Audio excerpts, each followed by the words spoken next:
자, 여러분 오늘 이 본문을 우리 같이 읽었는데 예수님께서 이제 복음 사역을 시작하실 때 혼자 다니시면서 복음을 전해도 되는데 제자들을 부르셨어요.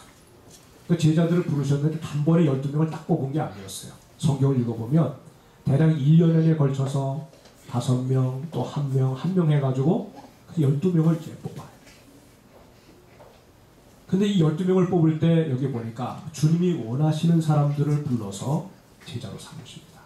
제자들이 원해서 하는 게 아니고. 그렇게 뽑혀진 제자들에게 주님이 어떻게 하시느냐 하면 그 뽑혀진 이유가 있어요. 나와 함께 있게 하시고 또 그들에게 전도도 하고 또 나가서 귀신을 쫓아내는 능력도 행하는 그런 사역자로 삼으시기 위해서 주님이 12명을 뽑았어요. 그 12명의 그 명단들이 그 뒤에 쭉 나오잖아요. 베드로, 또 야고보, 요한에서 쭉 그 이름들이 열거되어 있습니다. 여러분 다 외우십니까? 12명의 제자들? 네, 저는 못 외워요. 저는 외웠는데 12명의 제자들이 거기에 기록되어 있습니다. 자, 근데 여러분 오늘 우리가 뭘 생각해 볼 수가 있느냐면 아니 제자가 된다고 하는 것은 주님이 원하시는 사람들이 된다는 거예요.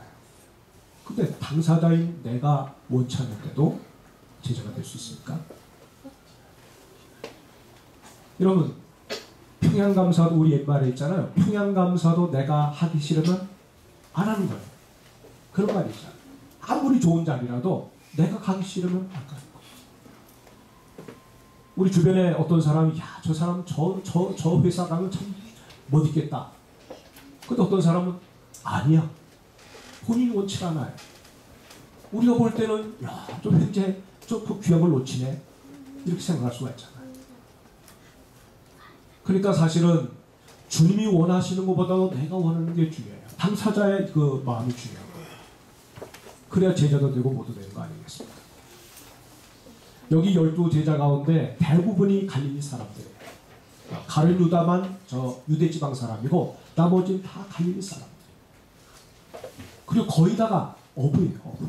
어떤 사람은 물론 세리장도 있고 또 여러 다른 직업을 가진 사람도 있지만 어부 출신들이 의외로 많이 있어요. 여러분 이 어부들은 어떤 사람들입니까? 고기 잡는 사람들이고 늘 바닷가 나가서 배와 파도와 더불어 씨름하면서 사는 사람들이니까 여러분 뱃사람 치고 유순한 사람들은 없어요. 대부분 거칠어요. 마음도 거칠고 언어도 거칠어요. 또 고집도 세요. 너 남을 배려하면서 자기 말을 거두고 그런 거 없어요. 그냥 있는 대로 내질러요. 또 뻔히 틀쓰면서도 고집 내세우는 것이 이렇게 주로 거친 바다에서 생활하는 사람들의 특징이에요. 근데 여러분 이런 제자들이 주님 원한다고 내가 주님 제자 되겠습니다. 이렇게 나갈 수 있겠어요? 자기가 원하지 않으면 움직일 수 없는 사람들. 그런데 이 사람들이 주님 앞에 제자가 되어서 제자로 나갔다. 이거는 다 나름대로 자기들의 생각이 있는 거예요. 여러분 보세요. 직업 가운데 당시에 갈릴리 어부들은요. 제일 밑바닥 직업이에요. 할 게 없으니까 그거밖에 못해요. 고기 잡아서도 살아요. 근데 고기도 잘 잡히면 좋겠는데 안 잡히는 날도 많아요. 허탕치는 날도 많아요. 그럼 쌀 한 바가지도 사갈 수가 없는 거예요. 그런데 주님이 이렇게 가만히 보니까 막 그 주님이 사람들 몰고 다니면서 엄청난 일을 하거든요. 소문도 들었어요. 근데 주님이 불러요. 그 자기들 생각에는 이야 내가 저 주님 무리 속에 들어가고 주님에게 가까이 다가가면 내가 출세할 수 있겠구나. 신분이 상승될 수 있고 또 지금과 같으면 지긋지긋한 생활을 떨쳐버리고 좀 더 나은 곳에서 나은 생활을 할 수 있지 않겠나. 그 생각들을 하나같이 다 했어요. 자기만 그렇게 생각한 줄 알았더니 같이 온 사람들 다 똑같은 마음이에요. 그러니까 얼마나 서로 눈치 보겠습니까? 경계하고. 그리고 서로 이제 보니까 서열을 정하는 거예요. 베드로가 원래 나이가 많으니까 또 열정도 있고 그러니까 베드로가 수제자하고 또 다른 제자는 그 뒤를 이어서 또 그 뒤를 이어서 서열 정하는 싸움도 막 해요. 복음 세우고 제자들끼리 서로 막 싸우기도 합니다. 제가 여러분 지난 월요일 날인가요? 자전거를 타고 동두천으로 이렇게 가는데 1시간만 내가 자전거 타고 가자. 1시간 정도는 타고 이제 돌아오겠다고 했는데 반환점을 놓으려고 하니까 거기 웬 저보다 나이가 한 좀 더 잡수신 분이 거기 있어요. 잠시 쉬고 또 나는 이제 더 전진하려고 하는데 말을 걸어와요. 그러면서 그냥 저가 대꾸할 말도 안 줘요. 대꾸할 시간도 안 줘. 막 그냥 얘기해요. 근데 얘기하다가 뭐 정치 얘기도 하고 뭐 국회의원 뭐 수가 뭐 너무 뭐 많이 늘려고 한다니 뭐더니 뭐 정치 경제 사회 뭐 다 돌아가면서 다 얘기를 하는 거예요. 이거 내가 이 큰일 났어요. 이거 이 사람들 빠져나가야 되는데 어떻게 이거 빠져나갈 방법이 없는 거예요. 근데 쫙 하다가 저보고 근데 백은 나이가 몇 살이에요? 나이를 물어요. 그 내가 몇 살입니다. 그랬더니 오 나보다 몇 살 적구만. 그들이 또 저 얘기 이어가는 거예요. 이야 참 우리 한국 사람들 위대합니다. 그저 만나면 몇 살이야. 이게 중요한 거야. 그래서 몇 살로 봐가지고 나보다 위면 약간 꼬리 내리고 나보다 아래면 그 다음부터 말을 놓는 거야. 말을 놔. 예? 이게 서열인 거야. 서열의식을 가지고 있어요. 제자들도 그랬어요. 똑같은 거예요. 예? 그렇게 해서 뭔가 주님으로 인해서 내가 저 예수 때문에 내가 뭔가 좀 더 이제 저 지긋지긋한 어부 생활을 버리고 뭔가 좀 더 나은 인생을 살아보리라 이 욕심이 다 있었던 거예요. 그러니까 여러분 주님 자기를 불러주신 그 주님을 보면서 주님이 어떤 분인지 그분의 심정이 어떤지 정말 주님과 깊은 친밀감을 좀 나눠봐야 되겠다고 생각하시겠어요?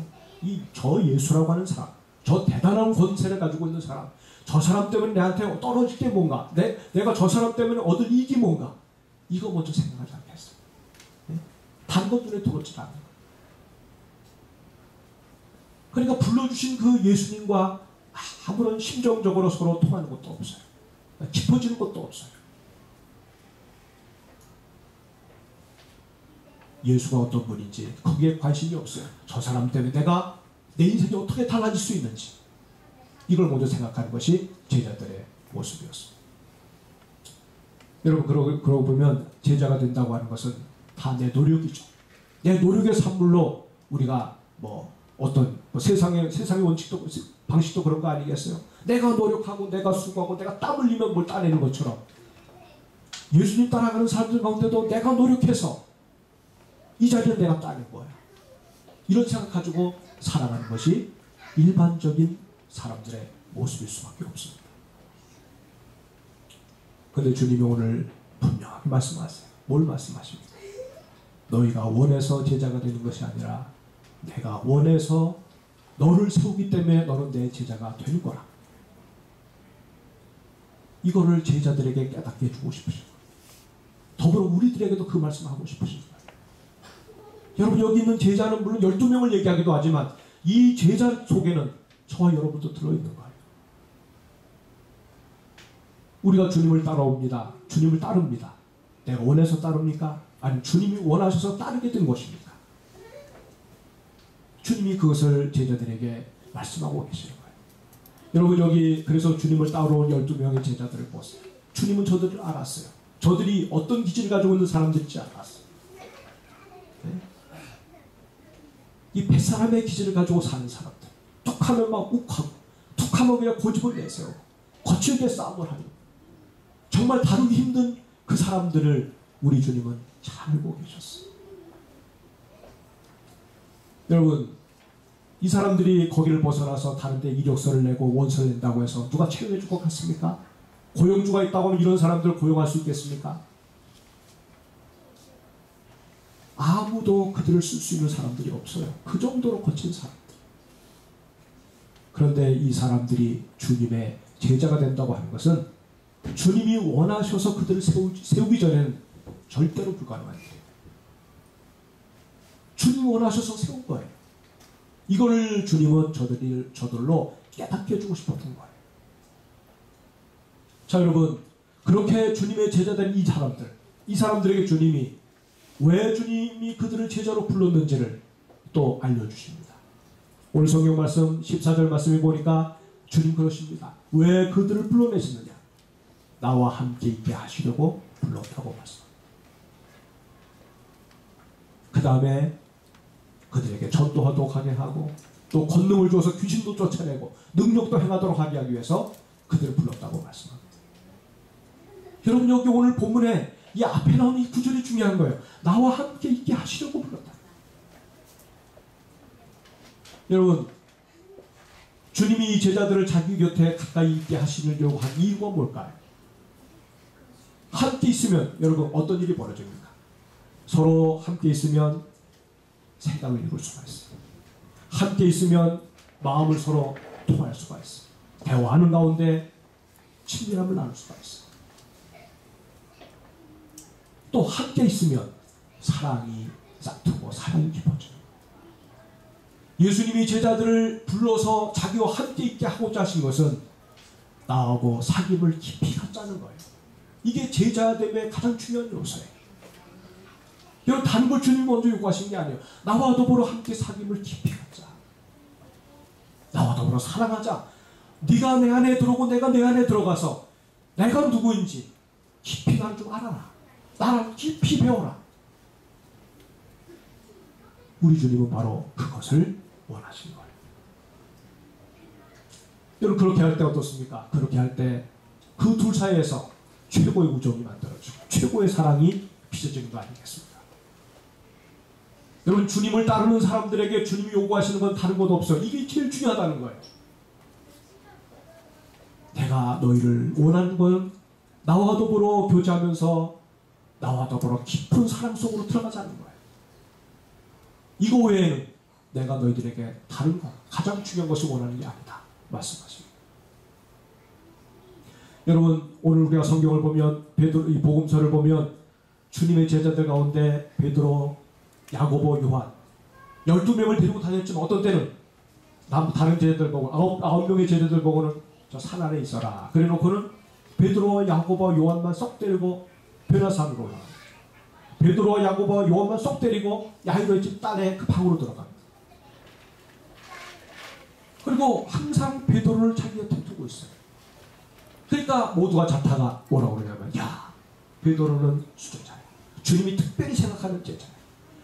베드로가 가지고 베드로가 뭔가 저 사람 뭔가가 있는 사람이야. 그러니까 주님이 저를 저렇게 사랑하고 아끼지. 그래서 다른 제자들도 베드로만 보면 막 괜히 움찔하고 베드로한테 잘못 걸리면 이게 본변을 당하는 거예요. 저는 수제자고 서열이 제일 높은 사람이고 주님도 최고로 치는 사람이니까 그 베드로 앞에서는 다른 사람들이 어찌할 수 없는 거예요. 여러분 정말 주님이 그렇게 제자들을 친해지게 하기 위해서 서열을 매겨가지고 누구는 더 낫고 누구는 덜 낫고 누구는 우월하고 누구는 열등하다고 만들어주기 위해서 그렇게 주님이 하시는 걸까요? 성경을 우리가 그런 식으로 오해를 하니까 문제가 있어요. 여러분 베드로와 요한과 야고보는 어떻게 보면 가장 다듬어지지 않는 사람. 베드로와 야고보와 요한은 그냥 내버려 두면 문제를 일으킬 사람들이에요. 우리가 가끔 당신을 보면 마치 그냥 물가에다가 그냥 이렇게 물가에다가 내놓은 애와 같다고 이런 얘기 듣는 경우가 있잖아요. 그러니까 언제나 그 사람을 자기 관심 안에 두려고 그래요. 왜? 내가 관심 바깥에 그 사람이 관심 바깥에 나가 있으면 문제가 있으니까 문제가 생기니까 항상 곁에 두고 관리하는 그런 대상으로 삼는다는 거죠. 여러분 베드로와 야고보, 요한은 그 정도로 약함이 많고 실수가 많고 다듬어지지 않는 사람이었어요. 탁월의 수준가 아니에요. 주님이 그렇게 가까이 거들지 않으면 주저앉을 수밖에 없는 그런 사람이기 때문에 주님은 늘 그들을 챙기셨다는 것이에요. 이게 주님의 사랑 아니겠습니까? 엄청난 사랑 아니겠습니까? 우리가 성경 읽었지만은 야고보와 요한에게는 보아너게라고 하는 별명을 주었다 그랬어요. 보아너게가 무슨 뜻인지 알죠? 우레의 아들. 그 말은 무슨 뜻입니까? 야고보와 요한은 아주 성질이 더러운, 아주 성질이 욱한 사랑을 사랑했어요. 네? 이러한 제자들을 어디로 튈지 모르는 럭비공과도 같은 이런 제자들을 주님 자기 곁에 딱 붙들어 놓는 거예요. 네? 그냥 생각하는 것보다 행동이 먼저 앞선 이 베드로를 자기 곁에 딱 붙들어 놓고 주님이 관리하시는 거예요. 네? 그와 더불어 깊은 인격적인 교제 속에서 그를 빚어가고 만들어 가시는 거예요. 이게 제자됨의 중요한 요소인 거예요. 그리고 난 다음에 주님이 어떻게 하시느냐 하면 그들을 전도하러 전도의 현장에 보내십니다. 귀신을 쫓아내도록 귀신 들린 사람들 내외로 보내시기도 하십니다. 사역의 현장을 그제서야 주시는 거예요. 주님과의 깊은 교제 속에서 주님과의 관계가 잘 만들어지고 빚어진 사람에게 그 다음에 일을 맡기시는 겁니다. 사귐이 우선이고 사역이 그 뒤란 말이에요. 사역이 앞서고 그 다음에 사귐을 안중에 두지 않으면 그 사람은 얼마 안 가서 넘어질 수밖에 없고요. 망치가 될 수밖에 없어요. 이 순서를 우리가 잃어버리고 놓치면 안 된다는 거예요. 사랑하는 여러분, 오늘 주님이 우리를 주님의 자녀로 삼으셨습니다. 원하셔서 우리를 주님을 따르는 제자로 만드셨어요. 내가 원해서 나는 이 일에 적합한 사람이니까, 나는 당연히 그럴 수 있는 사람이니까 내가 주님의 사람이 된 거 아니라는 것을 우리 주님은 오늘 여러분에게, 저에게 알려주고 싶었어요. 그리고 주님은 우리에게 임마누엘 되십니다. 내가 너와 함께한다. 너의 너 되는 것은 내가 너와 함께했기 때문에 되는 거지, 나를 떠나서 너가 아무것도 할 수 없어. 임마누엘의 주님으로 우리에게 다가오신 그 주님을 오늘 우리는 배워야 할 줄로 믿습니다. 사랑하는 여러분, 우리가 복음서를 읽어보면 예수님께서 제자들을 이렇게 뽑으실 때 어떤 사람들은 나도 주님 제자 되고 싶습니다. 자기 어떤 능력이나 자기가 가지고 있는 어떤 특기나 자기가 가지고 있는 남과 비교할 때 남이 따를 수 없는 그 스펙을 가지고 주님 옆에 와서 나를 써달라고 그랬어요. 그런데 주님은 그들을 뽑지 않습니다. 그리고 전혀 엉뚱한 정말 아닌 사람들을 제자로 불러내세요. 사람들이 볼 때는 아니 저들 데리고 뭘 하려고 하는 거야. 예수님이 저들 데리고 뭘 한다고 하면 반드시 망할 수밖에 없어. 저 제자들의 능력이나 제자들의 어떤 인격이나 제자들이 가지고 있는 그 어떤 그들이 가지고 있는 그 무엇을 가지고는 주님이 하시는 모든 일마다 다 실패할 거야. 모두가 다 그런 식으로 생각했어. 여러분, 주님이 공급하시는 그 은혜, 주님이 그들에게 주어지는 어떤 은혜와 능력으로 하나님의 나라가 세워지는 것이 아니라 제자들이 가지고 있는 그 무엇을 가지고 주님의 나라가 세워진다고 생각을 했어요. 이렇게 오해를 했어요. 사랑하는 여러분, 제자가 된다고 하는 거, 이것은 주님이 원하시기 때문에 되어진다고 하는 사실을 꼭 마음에 명심하시기 바랍니다. 내가 원해서 되는 것이 아니에요. 여러분, 만약에 제자가 사람의 능력으로 되어진다고 하면 모두가 다 거기에 매달리지 않겠습니까? 능력을 만들어내고 스펙을 만들어내고 뭔가 주님 나를 뽑을 수밖에 없도록 내가 잘 준비를 하고 완벽하게 갖춰와야 주님 나를 제자 삼지 않겠나, 이 생각 가지고 동문서주하는 사람들이 얼마나 많이 있냐 말이에요. 근데 주님은 거기에 대해서 아니라고 말씀을 하세요. 내가 원하는 자들을 세우셔. 그리고 이것이 어떤 그들이 가지고 있는 능력에 따라서 주님 세우지 않는다는 것을 보여주기 위해서 베드로를 부르신 거예요. 야고보와 요한을 부르신 거예요. 아니 어떻게 저런 사람이 주님의 제자야 라고 생각하는 사람만 골라서 하나님이 제자로 삼으셨어요. 내가 당연히 주님의 제자들만 하지요. 주님이 나 같은 사람 뽑지 않으면 손해보는 거예요. 주님 나를 잃어버리면 손해보는 거예요. 이렇게 생각하는 사람들은 아니라고 주님 말씀하십니다. 도저히 부름받을 수 없는 나를 어떻게 주님 제자 삼으십니까? 그것을 깨닫고 감격해하는 그런 사람으로 우리 주님이 우리를 이렇게 만들어 가시는 것을 우리가 알게 됩니다. 여러분, 주님 우리 마음 가운데 당신의 소원을 불어넣어 주시면요, 우리가 주님 앞에 끌리게 되어 있어요. 아, 내가 주님 앞에 나가야지.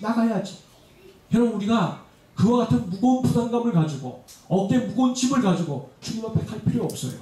주님 우리 마음속에 마음의 소원을 주십니다. 근데 이 소원이 우리 마음속에 들어오면은요, 막 그냥 그쪽으로 마음이 쏠리는 거예요. 네? 분명히 봐도 이건 너무너무 쉬운 길이고 이건 너무너무 인간적으로는 이건 뭐 되는 일인데 이쪽은 너무너무 힘들어 보여요. 좁아요. 그리고 거기 가면 짐이 많이 엉겨져요. 내가 손해볼 것보다 이득 볼 것보다 손해볼 게 더 많은 것 같아요. 그런데 이상하게 마음은 자꾸 이쪽 흘려요. 왜 그렇습니까? 주님이 그 마음속에 소원하는 마음을 불어주셨기 때문에 그렇습니다. 여러분, 우리가 때로 주님 앞에 내가 정말 이렇게 주님 앞에 살고 싶어, 나는 정말 주님을 이렇게 살 거야. 그러면 그것이 여러분의 생각인 줄 아세요? 그것이 여러분이 이렇게 마음먹었기 때문에 그렇게 된 줄 아세요? 어느 날 보니까 막 그 마음이 막 내 마음속에 생기는데, 야, 나는 참 나이스한 사람이야. 이래서 여러분 그런 마음이 생기는 줄 아세요? 오해하지 마세요. 천만의 말씀이에요. 이미 벌써 여러분 마음속에 주님이 다 차신 거예요. 주님이 우리 마음속에 당신의 그 소원하는 마음을 불어주신 거예요. 그 소원하는 마음이 우리 마음에 들어오니까 하고 싶은 거예요. 예? 주님 사랑하고 싶은 마음이 일어나고, 섬기고 싶은 마음이 일어나고, 따라하고 싶은 마음이 일어나고, 그 마음이 우리 안에 생겨지는 거예요. 만약에 그 마음을 거두시면 천하 어떤 사람도 주님 따를 수가 없습니다. 천하 어떤 사람도 따를 수가 없어요. 주님 주시니까 그 은혜가 생기는 거예요. 그래서 여러분, 우리가 많은 경우에 보면 예수님을 따르는 사람들 보면 다 은혜의 흔적들이 있어요. 도저히 주님의 자녀로 주님의 제자가 될 만한 자격이 없는데 하나님이 강권적인 사랑으로 부르셔서 주님의 제자가 된 사람들의 삶을 보면 다 흔적들이 있어요. 흔적들이 있어요. 그 불가항력적인 은혜, 하나님의 은혜를 거스릴 수 없는, 은혜의 파도를 거스릴 수 없는 강력한 하나님의 은혜가 우리에게 임할 때 우리는 주님 앞에 매어서 주님의 사람이 되어갔다고 하는 사실을 믿으시기 바랍니다. 그러니까 여러분, 제자가 된다고 하는 것은 그걸 하나님의 선물 아닙니까? 주님이 내 안에서 역사하신 결과물이 아니겠습니까? 그래서 오늘 우리는 저와 여러분을 서로 볼 때마다 주님이 얼마만큼 주님이 저 사람의 인생 속에 역사하셔서 빚으셔서 이 사람이 이렇게 하나님의 사람이 되었다. 우리를 보면 하나님이 일하신 작품을 보게 되는 거예요. 이걸 여러분 잊지 마셔야 돼요. 사람 여러분, 이렇게 하나님이 원하셔서 부름받은 사람들, 이 제자들인데 이들이 나중에 어떻게 변하는지 우리 다 압니다. 네? 얼마나 고쳐왔던 사람들입니까? 여러분, 요한을 얘기했지만 요한복음을 쓴 요한요, 그는 우리 아들이었어요. 성질이 아주 그냥 불같았어요. 자기가 거절당할 때 그냥 그 사람을 불러 하늘에서 불이 내려와서 태워서 죽이자고 그런 말을 예수님 옆에 했던 사람. 근데 그 사람이 예수님 만나고 나니까 사랑밖에 몰라요. 네? 무슨 얘기할 때마다 그냥 눈물이 나요. 그래서 서로 사랑하자. 그가 누구 사람들이 그를 핍박할 때, 제자들이 핍박할 때 핍박을 달게 받고, 누가 그들에게 불이익을 주고 그냥 그들에게 상처를 줄 때 그것을 그냥 다 웰컴하면서 받아들이면서 그들을 포용하는 그런 사람으로 하나같이 다 바뀌어요. 인격적인 변화가 일어나요. 네? 자기밖에 몰랐고 그냥 자기의 야망을 이룰 수만 있다면 그냥 그거 외에는 다른 것이 보이지 않았던 그런 제자들이었는데, 어쩌면 그렇게 이제는 남만을 생각하고 다른 사람을 배려하고 다른 사람이 잘 될 때 함께 기뻐하고 다른 사람들이 힘들어할 때 같이 고통하며 우는 그런 이웃사랑의 절정을 가지고 사는 사람들로 하나같이 다 바뀌어버린단 말이죠. 그리고 예수님조차도 이용하려고 했고 예수님조차도 그냥 별로 안중에 두지 않았던 그 사람들인데 주님과의 관계 속에서 얼마나 그들 마음이 주님으로 가득 찬지, 예수님 이름만 나오면 그저 감격하는 거예요. 예수님으로 가득 차고 충만한 사람, 그들이 바로 주님의 제자들이었어요. 사랑하는 여러분, 오늘 우리가 정말 주님의 제자라고 하면, 주님을 따르는 사람들이라고 하면 예수님이 나에게 어떤 분이십니까? 한 주간을 살면서 그분이 내 인생에 어떤 자리를 찾아오게 됐습니까? 내가 정말 하나님의 은혜를 알고 그분이 은혜로 나를 부르셔서 그분의 원함으로 세워진 자라고 하면 나의 삶의 언어와 행동과 인격 속에서 그리스도가 역사하시는 흔적들을 우리가 발견할 수가 있습니다. 오늘 주님 우리에게 정말 진정 제자냐고 묻고 계시는 거예요. 여러분, 제자됨의 표식을 어떤 사람들은 뭔가 내가 정말 내가 나 자신을 잘 준비해서 나같이 성경을 이렇게 깊이 알고 있고 이렇게 능력을 가지고 있고 똑똑하고 뭔가 다른 사람들에게 내 보일 만한 것이 있는 사람이 또 있겠나, 이런 생각 가지고 제자됨을 얘기한다고 하면 아직도 그분은 주님에게서 멀리 있는 사람이에요. 결국 우리가 주님을 위해서 할 수 있는 것이 뭐가 있어요? 제가 칼럼에도 썼어요. 야, 우리가 주님을 위해서 살자. 하나님의 영광을 위해서 살자. 주님을 위해서 뭐 헌신하자. 여러분 그거보다 더 중요한 것은요, 우리 자신 알아야 되는 거예요. 내가 정말 주님 안에 있는 사람인지를 주님 보고 계시는 거예요. 주님과 나와의 관계가 얼마만큼 정말 속 깊은 관계, 그리고 정말 친밀감을 더해가는 관계로, 그 사랑 때문에 내가 정말 그 사랑에 매여서 하나님의 사랑 외에는, 그리스도의 사랑 외에는 다른 사랑이 눈에 들어오지 않는 그런 사람으로 달라져 가고 있는지를 주님 확인하고 싶어 하시는 거예요. 여러분 우리가 베드로를 얘기했지만 베드로를 보세요. 그 사람처럼 주님을 열성으로 위한 사람 없었어요. 막 그냥 사람들이 뭐라고 그럴 때, 주님이 위기 가운데 있을 때 뭐라고 그랬어요? 주여, 다른 사람들이 다 주를 버릴지라도 나는 주님 버리지 않겠습니다. 나는 죽을지언정 주님 따라가겠습니다. 그래서 한번 칼 빼어 들었죠. 그래서 말고, 자기를 잡아온, 예수님을 잡으러 온 말고 라고 하는 종의 길을 배워서 주님 앞에서 그 열심도 보여 죽었어요. 근데 여러분 어떻게 됩니까? 조금 후에 반전돼요. 상황이 주님에게 불리해져 가고 주님이 그냥 붙잡히고 끌려갈 때 멀찍이 주님 따라가긴 해요. 그러나 어느 여자, 처녀 되는 사람이 당신도 예수와 함께 다닌 사람 아니냐 물었어요. 그리고 이전에 그걸 생각하면 어떻게 됐어? Of course, 네 그렇다. 난 저분과 함께 있었다. 이렇게 얘기해야 되는 거 아니겠어요? 근데 뭐라고 그러냐면, 나는 저 사람 모른다. 그때 주님 바로 그 앞에서 취조를 받고 있었거든요. 베드로의 음성을 주님이 생생하게 들었어요. 나는 저 사람을 모른다. 너도 그 갈릴리 저 사람과 함께 있었지 않느냐? 나는 저 사람 몰라. 세 번째 누가 물었어요? 그때 뭐라고 했어요? 주님을 저주했어요. 주님에게 욕을 해댔어요. 나는 저 사람 몰라. 주님과의 관계와 주님과 나는 아무 관계가 없다는 것을 강조하기 위해서 저주까지 퍼부으면서 주님과 나는 아무 상관이 없다고 말했던 사람이 제자 베드로였어요.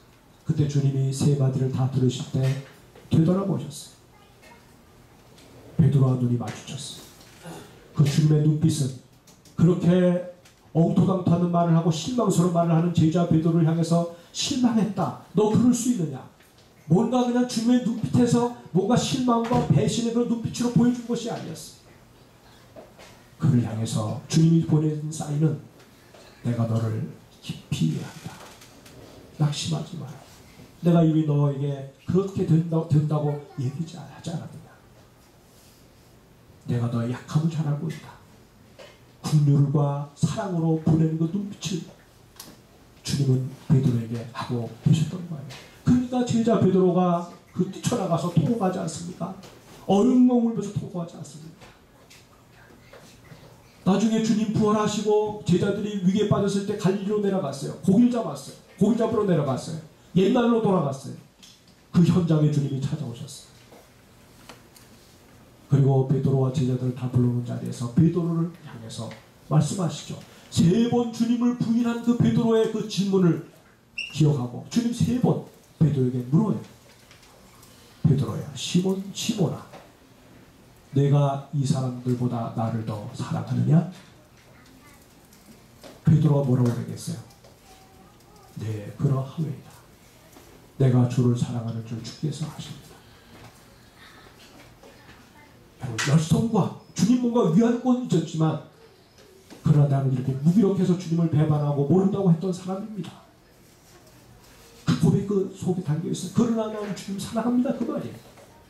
그때 그를 향해서 또 주님 물으십니다. 내가 나를 사랑하느냐? 주님이 아십니다. 마지막 내가 나를 사랑하느냐? 주님이 아십니다. 여러분 세 질문에 대해서 주님이 똑같이 사랑하느냐고 묻고 베드로는 거기에 대해서 내가 주를 사랑하는 줄 주께서 아십니다라고 대답합니다. 사랑의 관계가 회복된 거예요. 망가진 게 회복된 거예요. 한 번도 주님은 제자 베드로를 떠나신 적이 없어요. 여러분 우리가 살아가면서 뭔가 내가 막 이렇게 문제를 일으키고 내가 뭔가 주님을 섭섭하게 하고 심지어 주님을 막 배신도 하고 또 어떻게 보면 내가 어떻게 이럴 수가 있어, 내가 어떻게 주님께 이렇게 할 수가 있어 라고 하는 그 순간에도 주님은 한 번도 내 곁을 떠나지 않았다는 사실을 믿으시기 바랍니다. 근데도 주님은 잠잠히 그 곁에 계셨어요. 그리고 그가 주를 바라보는 순간에, 우리가 주님을 바라보는 순간에 주님은 그에게 사랑의 손길을 내미시고 사랑의 관계를 회복시키시고 그러고 난 다음에 또 다시 사명을 주시는 거예요. 내 양을 쳐라. 내 양을 맡겨라.